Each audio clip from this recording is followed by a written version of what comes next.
Let's go down. Number 4.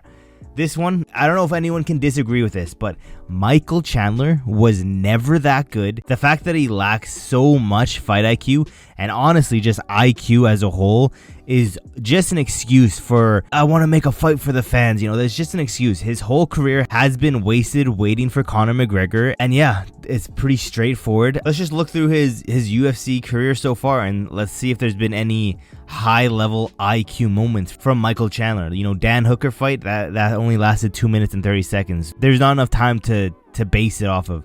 Then we go to the Charles Oliveira. Do we have to get into Charles Oliveira fight? You know, the first one, round 1, this dude could have been champion. And then literally 19 seconds into round 2 gets knocked out. The fight IQ, I swear.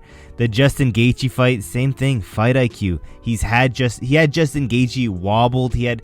If he was a little bit more patient, had that fight IQ, he could have put away someone like a Justin Gaethje, and that would have been a phenomenal name on his record. Tony Ferguson, I'm not talking about the Tony Ferguson fight, you know. Even though, yeah, he got caught by Tony Ferguson in the first round, ended up coming back and knocking him out. It is what it is.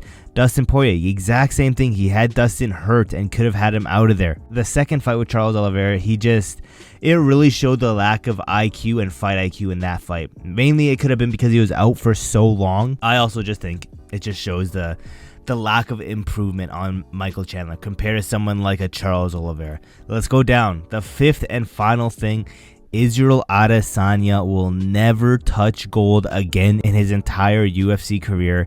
And it was obvious that this dude is or was on the juice. You can't tell me that him showing up to UFC 253 against Costa, arguably at that moment the toughest test for him, showing up with the biggest titty in the world, you're telling me that shit's natural? And yeah, he can go out and be like, oh, it's because of all the weed and shit. If that was true, Nick and Nate Diaz would have tits the size of Francis Ngannou's third leg, let's be honest. And yeah, and I think the never touching gold one is pretty self-explanatory. Let's say he does get past Imavov, which I think is going to happen. He's not beating Sean Strickland, he's not beating DDP, and I don't even think those guys are going to be champion by the time Izzy fights for the belt. I think Chimaev will be champion, and again, Chimaev is running through Israel Adesanya.